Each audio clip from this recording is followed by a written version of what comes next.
सभी प्यारे दोस्तों का स्वागत है सार्थक कोचिंग क्लासेस में। जैसा कि आप सभी साथियों को पता है, हमारी हिस्ट्री की सभी एक दिवसीय एग्जाम्स के लिए कंप्लीट हिस्ट्री की चैप्टर वाइज क्लास चल रही है, जिसमें हमने बहुत सारे चैप्टर कंप्लीट कर लिए हैं। ठीक है दोस्तों, यदि आपने इससे पहले की क्लासेस नहीं देखी हैं तो उनको अवश्य देख लें।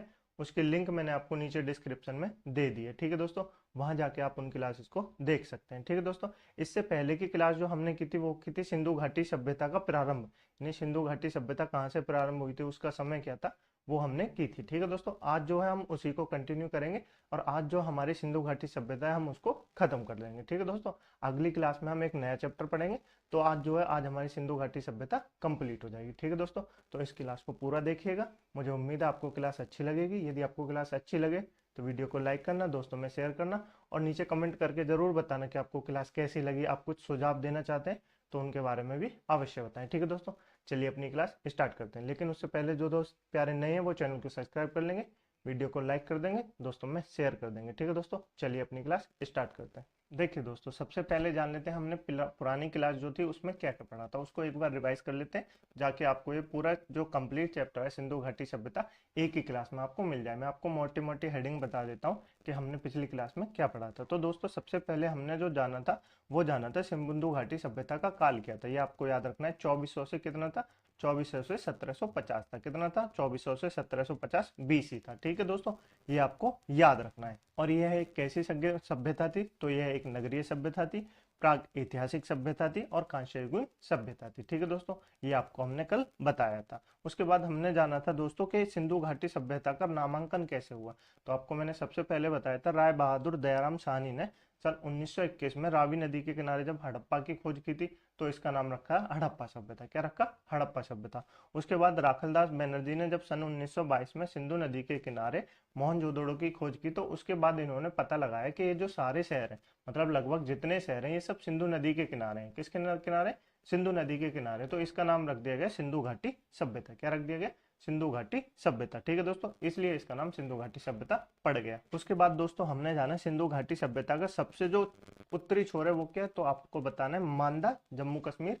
किस नदी के किनारे, चिनाब नदी के किनारे। ठीक है दोस्तों, और सिंधु घाटी का सबसे पश्चिमी छोर कौन सा है, तो आप बताएंगे सुतकांगडो, जो कि बलूचिस्तान पाकिस्तान में दाश्क नदी के किनारे। ठीक है दोस्तों, और सिंधु घाटी का सबसे पूर्वी स्थान कौन सा है, तो आप बताएंगे आलमगीरपुर, मेरठ उत्तर प्रदेश में, जो कि किसके नदी के किनारे, हिंडन नदी के किनारे। ठीक है दोस्तों, उसके बाद आप बताएंगे दक्षिणी कौन सा है सिंधु घाटी सभ्यता का छोर, तो आप बताएंगे दायमाबाद, जो है अहमदनगर के किनारे महाराष्ट्र में गोदावरी नदी के किनारे स्थित है। तो ये हमने आपको बताए थे कि सिंधु घाटी सभ्यता के दक्षिण, उत्तर, पूर्वी, पश्चिम कौन कौन से स्थान है जो आपसे एग्जाम में पूछे जाते हैं। ठीक है दोस्तों, उसके बाद हमने जाना इसकी लिपि कैसी है। तो इसकी लिपि कैसी है दोस्तों, इसकी लिपि है भाव चित्रात्मक। कैसी लिपि है, भाव चित्रात्मक। भाव चित्रात्मक कैसे लिखी जाती है, दाएं से बाएं। कैसे लिखी जाती है, दाएं से बाएं। ठीक है, और ये अपठनीय है, जो कि सिंधु घाटी सभ्यता है, जिसको आद्य प्रागैतिहासिक काल कहा जाता है। ठीक है दोस्तों, ये हमने पिछली क्लास में जाना था। ठीक है दोस्तों, उसके बाद हमने कुछ इसके स्थान जाने थे जो मुझे उम्मीद है आपको याद हो गए होंगे। ठीक है दोस्तों, उसके बाद हमने इसकी विशेषता जानी थी,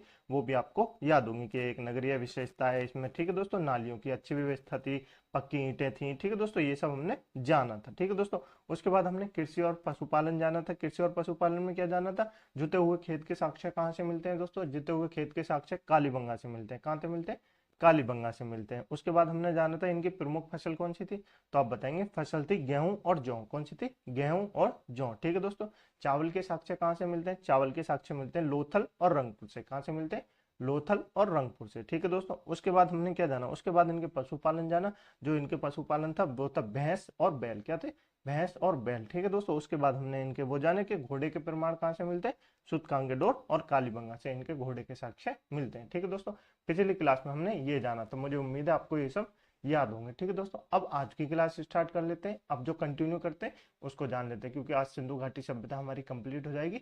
तो इस क्लास को आप ध्यान से देखिए। ठीक है दोस्तों, अब जान लेते हैं दोस्तों इनके धार्मिक विशेषताएं। धार्मिक विशेषताएं क्या क्या है इनके बारे में जान लेते हैं, यानी कि धार्मिक विशेषता जो धर्म से संबंधित है। दोस्तों सबसे पहले मैं आपको बता दूं, इनके जो हमने सिंधु घाटी सभ्यता की खोज की थी उसमें जाना कि मंदिर के कोई साक्ष्य नहीं मिलते। क्या दोस्तों, मंदिर के कोई साक्ष्य नहीं मिलते। तो आप जानेंगे कि सिंधु घाटी सभ्यता में मंदिर के कोई प्रमाण नहीं मिलते। लेकिन दोस्तों एक वो पशुपति नाथ जी हैं, उनकी मूर्ति मिलती है। क्या मिलती है? पशुपतिनाथ जी अर्थात जो शिव जी हैं, भोले बाबा है, उनकी मूर्ति मिलती है। ठीक है दोस्तों, उनकी चित्र मिलते हैं, लेकिन कोई मंदिर नहीं मिलता। और एक दाढ़ी वाला वो भी मिलता है, लेकिन कोई मंदिर नहीं मिलता। तो आपसे पूछेगा सिंधु घाटी सभ्यता में मंदिर के साक्ष्य मिलते हैं या नहीं, तो आपको बताना है मंदिर के साक्ष्य नहीं मिलते। इससे स्पष्ट जानकारी का अभाव है। क्यों जानकारी का अभाव है? क्योंकि हमें मंदिर नहीं मिले।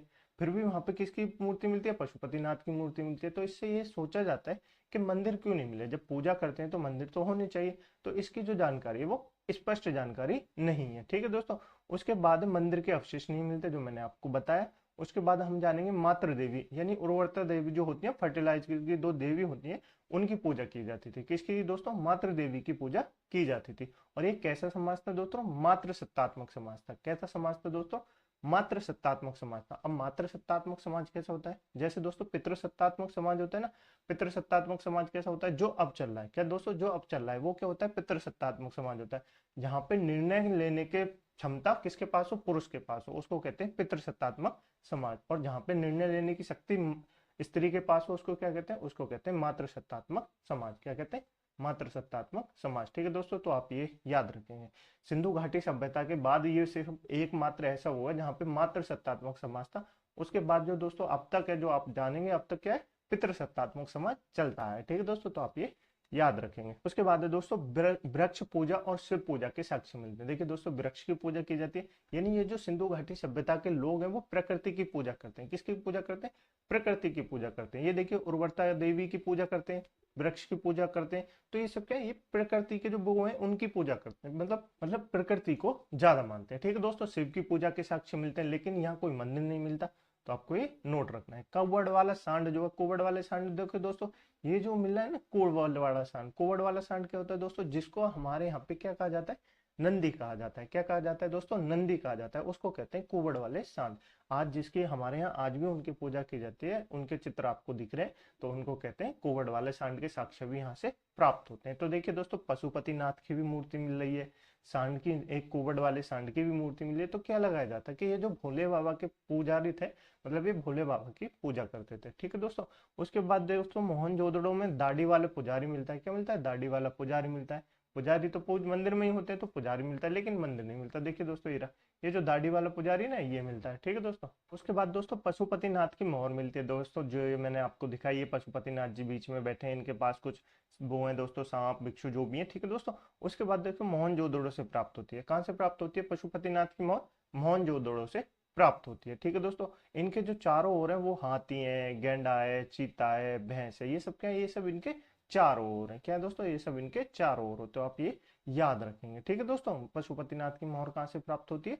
मोहनजोदड़ो से प्राप्त होती है। कालीबंगा में क्या मिलता है दोस्तों? कालीबंगा में अग्निकुंड के साक्ष्य मिलते हैं। किसके साक्ष्य मिलते हैं दोस्तों? अग्निकुंड के साक्ष्य कहाँ से मिलते हैं? कालीबंगा से प्राप्त होते हैं। ठीक है दोस्तों, उसके बाद स्वास्तिक चिन्ह। स्वास्तिक चिन्ह जो किसके लिए होता है दोस्तों? हम जो पूजा करते हैं, अपने घर में गृह प्रवेश करते हैं, कोई शुभ काम करते हैं, तो क्या करते हैं? स्वास्तिक चिन्ह बनाते हैं ना। तो वो किसके लिए होता है? वो सूर्य की उपासना के लिए होता है। किसके लिए होता है दोस्तों? वो सूर्य की उपासना के लिए होता है। और स्वास्तिक चिन्ह के भी हमको यहाँ से साक्ष्य प्राप्त हुए हैं। ठीक है दोस्तों, समाधान प्रक्रिया। समाधान प्रक्रिया क्या होती है? जैसे दोस्तों, जैसे हिंदू धर्म क्या होता है? हिंदू धर्म में शवों को जलाया जाता है। इस्लाम धर्म में क्या होता है? इस्लाम धर्म में शव को गाड़ा जाता है दोस्तों। तो सब तरह के अलग अलग होते हैं। ठीक है दोस्तों, तो उसी प्रकार समाधान प्रक्रिया यहाँ पे दोस्तों कैसे कैसे मिलती है? देखिए दोस्तों, शवों को जलाने के जो साक्ष्य मिलते हैं वो मोहनजोदड़ो से मिलते हैं। कहाँ से मिलते हैं? मोहनजोदड़ो से मिलते हैं। लेकिन शवों को जो दफनाने के साक्ष्य हैं वो कहाँ से मिलते हैं?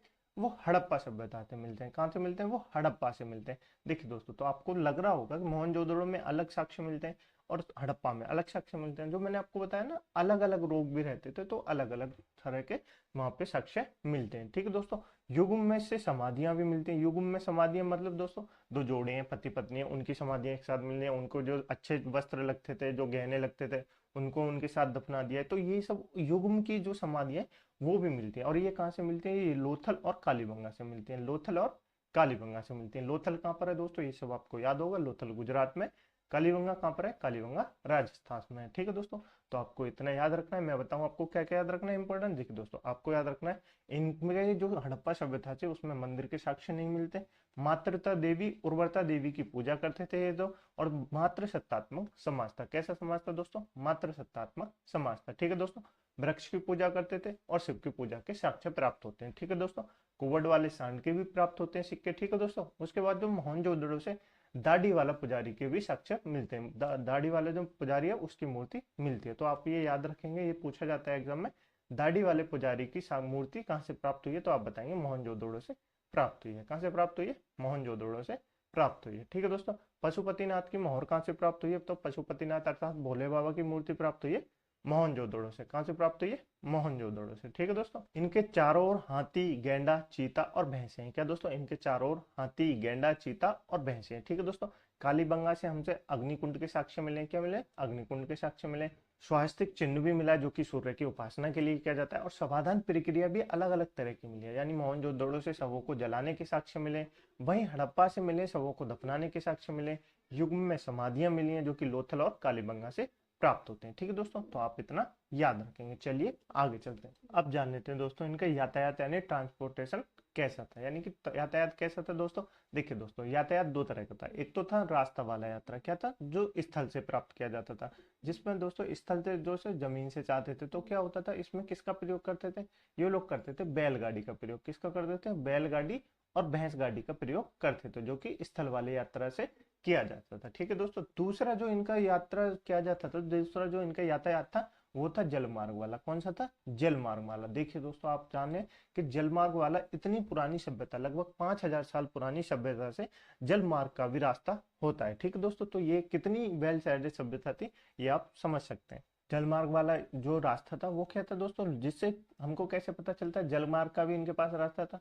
तो हमने दोस्तों लोथल और सुतकांगेडोट से जो बंदरगाह, लोथल और सुतकांगेडोट बंदरगाह, जिससे हमको इनके साक्ष्य प्राप्त होते हैं कि जलमार्ग से भी अपना व्यापार करते थे और स्थल मार्ग से भी अपना व्यापार करते थे। ठीक है दोस्तों, तो आप ये याद रखेंगे। समाज कैसा था दोस्तों? समाज सब पर्दा प्रथा थी। पर्दा प्रथा अर्थात जैसे कोई स्त्री पराये पुरुष के पास नहीं जा सकती, उसके पर्दा करना पड़ता था। ठीक है दोस्तों, वैश्यावृत्ति थी। ये सब आपको याद रखना है। मोहनजोदड़ो से नर्तकी की कांस्य की मूर्ति मिलती है। ये देखिए दोस्तों, ये नर्तकी की कांस्य की मूर्ति है जो कि कहाँ से प्राप्त होती है? मोहनजोदड़ो से प्राप्त होती है। कहाँ से प्राप्त होती है? जो कि मोहनजोदड़ो से प्राप्त होती है। आप ये याद रखेंगे। ठीक है दोस्तों, नेक्स्ट दोस्तों इनकी जीवन शैली। जीवन शैली अर्थात लाइफ स्टाइल कैसी थी उसके बारे में जान लेते हैं। या कुछ खेलते थे या नहीं खेलते थे, तो इनकी जीवन शैली के बारे में जान लेते हैं। देखिए दोस्तों, इनकी जीवन शैली थी, सबसे पहले लोथल और चनहुदड़ो से मनके के कारखाना मिलता है। किसका कारखाना मिलता है दोस्तों? मनके का कारखाना मिलता है। कहाँ से मिलता है? लोथल और चनहुदड़ो से। अर्थात इससे आपको पता चलता है ये जो मनके है ना, मतलब गहने पहनने का शौक था। ठीक है दोस्तों, गहने पहने जाते थे इस समय दोस्तों। स्त्री और पुरुष दोनों गहने पहनते थे, जो कि वर्तमान में अब नहीं पहनते, सिर्फ स्त्री पहनती हैं। ठीक है दोस्तों, सूती और ऊनी वस्त्र पहनते थे। उसके बाद खेलने के लिए क्या करते थे? मनोरंजन के लिए पासा, शिकार जैसे मनोरंजन कार्य करते थे। पासा अर्थात जो डाइस होती है, मतलब जो महाभारत में युधिष्ठिर खेलता है ना, उसको पासा कहते हैं। ठीक है दोस्तों, शिकार करते थे। और डिजाइन बनाने वाले काले रंग के बर्तन थे। क्या दोस्तों? डिजाइन के जो काले रंग के बर्तन थे ना, वो थे, जिसमें दोस्तों आज के जमाने में अब तो खत्म हो गए हैं, पहले जो पानी पीते थे काले बर्तनों में वो थे। ठीक है दोस्तों, उसके बाद मिठाई के लिए क्या करते थे? मिठाई के लिए शहद का इस्तेमाल करते थे। किसका इस्तेमाल करते थे दोस्तों? शहद का इस्तेमाल करते थे। तलवार के साक्ष्य नहीं मिलते। किसके साक्ष्य नहीं मिलते दोस्तों? तलवार के साक्ष्य नहीं मिलते। दोस्तों इससे आपको क्या पता लगता है दोस्तों? इससे पता लगता है कि यहाँ के जो लोग थे वो वहाँ कोई भी वहाँ पे युद्ध बुद्ध नहीं होते थे। ठीक है दोस्तों, तो ये कैसी सभ्यता थी आप जान सकते हैं। ये एकदम शांत स्वभाव की सभ्यता थी, जहाँ पे कोई लड़ाई लड़ाई के साक्ष्य नहीं मिलते हैं। देखिए दोस्तों, जब आज से कुछ साल, हजारों साल बाद हमारी कोई खोज करेगा तो उसमें क्या मिलेंगे? उसमें सिर्फ हथियार मिलेंगे। आपको पता है, देखिए दोस्तों, अलग अलग शहरों में, अलग अलग देशों में कितने सारे देशों ने हथियार अपने बना लिए, और कितने हथियार बना लिए? अनगिनत हथियार बना लिए। तो जब हमारी कोई खोज करेगा तो उसमें क्या मिलेंगे? उनमें सिर्फ हथियारों के अलावा कुछ नहीं मिलेगा। तो ये सभ्यता कैसी थी दोस्तों? ये सभ्यता थी जिसमें कोई भी तलवारों के साक्ष्य नहीं मिलते। ठीक है दोस्तों, इतना आप ये याद रखेंगे। अब जान लेते हैं इनका व्यापार कैसा था। तो इनका व्यापार था दोस्तों दो मार्गों से। तो जब मैंने बताया आपको, जलमार्ग से और कहाँ से था? स्थल मार्ग से था। तो मोहर कहाँ से प्राप्त होती है? मोहर का प्रयोग होता था हड़प्पा की मोहर पर एक श्रृंगी जो पशु है उसकी आकृति मिली है। किसकी मिली है? श्रृंगी पशु की आकृति मिली है। ठीक है दोस्तों, मापन की इकाई इनकी कौन सी थी? मापन की इकाई 16 के अनुपात में थी। क्या थी? 16 के अनुपात में थी। ये आपको इतना याद नहीं रखना, बस मैं आपको बता रहा हूँ ताकि आप ये नोटिस कर लें। ठीक है दोस्तों, विदेशी व्यापार भी था इनका। विदेशी, जैसे मैंने आपको बताया था ना, मेसोपोटामिया की सभ्यता से इनके व्यापार होते थे, तो कैसा था, विदेशी व्यापार भी इस समय था। ठीक है दोस्तों, शासन कौन करते थे इस समय, तो जो व्यापार है ना, देखिए दोस्तों, व्यापार कौन करते थे, वर्णिक वर्ग के लोग करते होंगे, जो बड़े होंगे, वर्ण सामान्य वर्ग के जो होंगे वही तो व्यापार करेंगे। तो इसलिए कहा जाता है शासन जो है यहाँ पे, शासन भी वही करते थे, संभवतः वर्णिक वर्ग के लोग जो है वो ही शासन करते थे। क्या दोस्तों, वो ही शासन करते थे। तो सैन्य सभ्यता के कुछ दोस्तों ये आपको याद है। उसके बाद हम जान लेते हैं दोस्तों सैन्य सभ्यता के कुछ जो है, मतलब कुछ प्रभावी कारण जान लेते हैं कि सैन्य सभ्यता कैसे खत्म हो गई, क्यों खत्म हो गई, क्या कारण था। ठीक है दोस्तों, उसके बारे में जान लेते हैं। तो सबसे जो प्रमुख कारण माना जाता है वो माना जाता है सैन्य सभ्यता के विनाश का संभवतः कारण जो सबसे प्रभावी माना जाता है वो था बाढ़। क्या था, वो थी बाढ़ का आना। क्या दोस्तों, जब एक बाढ़ आई उससे सैन्य सभ्यता का विनाश हो गया। सबसे प्रभावी कारण अभी तक यही माना जाता है। उसके बाद ठीक है दोस्तों, पिगट एक कोई लेखक है, पिगट, उन्होंने कहा है हड़प्पा एवं मोहनजोदड़ो को एक विस्तृत साम्राज्य की जुड़वा राजधानी इन्होंने कहा है। तो आपको ये याद नहीं रखना, बस आपको ये याद रखना है कि सिंधु सभ्यता का विनाश का सबसे प्रमुख कारण क्या था, तो बाढ़ का आना था। ठीक है दोस्तों, उसके बाद आपको याद रखना है स्वतंत्रता प्राप्ति के पश्चात हड़प्पा सभ्यता के संस्कृति के जो सर्वाधिक स्थल है वो गुजरात में खोजे गए हैं। कहाँ खोजे गए, गुजरात में खोजेंगे। कब, स्वतंत्रता प्राप्ति के पश्चात। स्वतंत्रता प्राप्ति के पश्चात सबसे ज्यादा जो हड़प्पा संस्कृति के सर्वाधिक स्थल खोजे गए हैं वो गुजरात में खोजे गए हैं। कहाँ खोजे गए, गुजरात में खोजे गए हैं। उसके बाद आपको याद रखना है आग में पकी हुई मिट्टी को टेराकोटा कहा जाता है। जो आग में जो पकी हुई मिट्टी थी ना उसको टेराकोटा कहा, क्या कहा जाता है दोस्तों, टेराकोटा कहा जाता है। उसके बाद दोस्तों सबसे बड़ी जो साइट थी वो थी राखीगढ़ी। क्या थी, राखीगढ़ी, जो कि कहाँ पर है, हरियाणा में। और मोहनजोदड़ो, ये सब आपको याद रखना है। ठीक है दोस्तों, उसके बाद आगे चलते हैं। आगे थोड़ा सा और बचा, ये चैप्टर आपका दोस्तों समाप्त हो गया है वहां तक। ठीक है दोस्तों, अब मैं कुछ आपको स्थल और उनसे जो साक्ष्य प्राप्त हुए उनके बारे में इंपोर्टेंट नोट करा देता हूँ, क्योंकि इनसे एग्जाम में क्वेश्चन पूछे जाते हैं, तो आप इनको अलग से नोट कर लेंगे। ठीक है दोस्तों, इसके बाद हमारा ये चैप्टर कंप्लीट हो जाएगा। फिर हम अगली क्लास में मिलेंगे आपको एक नए चैप्टर के साथ। ठीक है दोस्तों, तो अभी इनको पढ़ लेते हैं। देखिए दोस्तों, सबसे पहले जान लेते हैं मोहनजोदड़ो। मोहनजोदड़ो एक शहर था जो मैंने आपको बताया कहाँ पर है, पाकिस्तान में। ठीक है दोस्तों, जिसको मृतकों का टीला कहा जाता है। इससे हमको क्या क्या प्राप्त होता है, इससे हमको सबसे बड़ा अन्नानागार मिला है, स्नानागार मिला है, पशुपतिनाथ की मोहर मिली है, नर्तकियों की मूर्ति मिली है, सबको जलाने के साक्ष्य मिले, दाढ़ी वाला पुजारी मिला। ये सब मैं दोस्तों आपको पहले बता चुका हूँ, पर मैं इनको अलग से लिख के क्यों लाया हूँ, क्योंकि इनसे एग्जाम में क्वेश्चन पूछे जाते हैं, तो आपको अलग से ये इंपोर्टेंट नोट करके लिखने हैं। ठीक है दोस्तों, उसके बाद है दोस्तों हड़प्पा सभ्यता। हड़प्पा से क्या मिले दोस्तों, हड़प्पा से एक श्रृंगी पशु वाली मोहर मिली है। तो मैंने आपको बताया था, जो एक क्या मिली है, एक मातृ देवी की प्रतिमा मिली है। मातृ देवी की प्रतिमा भी कहाँ से मिली है, हड़प्पा शहर से मिली है। ठीक है दोस्तों, कालीबंगा से क्या प्राप्त हुआ है, जो कि राजस्थान में, ये सब आपको याद होंगे। ठीक है दोस्तों, कालीबंगा से प्राप्त हुए अग्निकुंड, चूड़ी का कारखाना, युग्म समाधि, जुते हुए खेत और अलंकृत ईंटें। ये सब कहाँ से प्राप्त हुई है दोस्तों, ये सब कालीबंगा से प्राप्त हुई है। ठीक है दोस्तों, तो आपको ये सब याद हुआ, बिल्कुल याद हो गया होगा। ठीक है दोस्तों, चलिए आगे जान लेते हैं। आगे भी कुछ साक्ष्य हैं उनके बारे में जान लेते हैं। जैसे कि सुतकांकर डोर जो कि गुजरात है, उससे किसके साक्ष्य मिले, उससे घोड़े के अवशेष मिले, घोड़े के अवशेष मिले। लोथल से क्या मिला है, लोथल गुजरात से मिले, बंदरगाह मिला है दोस्तों। धान और घोड़े के साक्ष्य मिले हैं दोस्तों। अग्निकुंड के साक्ष्य मिले हैं दोस्तों। युग में समाधि मिली है और मनके का कारखाना मिला है। ठीक है दोस्तों, तो आप ये याद रखेंगे। और धौलावीरा से क्या मिला है दोस्तों, धौलावीरा से बांध और जलाशय के स्टेडियम मिले हैं। ठीक है दोस्तों, तो आपको ये सब याद होंगे। ठीक है दोस्तों, तो धौलावीरा से क्या मिला है, बांध मिले हैं और एक स्टेडियम मिला है, यानी जो खेलने के लिए होता है बच्चों के लिए, वो मिला है। ठीक है दोस्तों, तो यहाँ पे हमारा जो है सिंधु घाटी सभ्यता खत्म होती है। ठीक है दोस्तों, मुझे उम्मीद है आपको ये क्लास अच्छी लगी होगी। यदि आपको क्लास अच्छी लगी तो वीडियो को लाइक कर दें, दोस्तों में शेयर कर दें और चैनल को सब्सक्राइब कर लें। ठीक है दोस्तों, कमेंट बॉक्स में अपने विचार अवश्य बताएं कि आपको क्लास कैसी लगी। यदि आप कोई इंप्रूवमेंट चाहते हैं, हम में कोई कमी है, तो आप जरूर बताएं, ताकि हम उसको अपने अंदर और अच्छी प्रतिभा ला सकें। ठीक है दोस्तों, तो उसके बारे में आप जरूर बताएं कि आपको क्लास कैसी लग रही है, आपको समझ में आ रही है या नहीं आ रही। ठीक है दोस्तों, मिलते हैं अगली क्लास में एक नए चैप्टर के साथ। तब तक के लिए अपना ध्यान रखिएगा, इस क्लास को रिवाइज करते रहिए। ठीक है दोस्तों, क्योंकि जब तक आप रिवाइज नहीं करेंगे तब तक आपको आगे की क्लासों का समझ में नहीं आएगा। ठीक है दोस्तों, मिलते हैं नई क्लास में, तब तक के लिए अपना ख्याल रखिएगा। जय हिंद, जय भारत।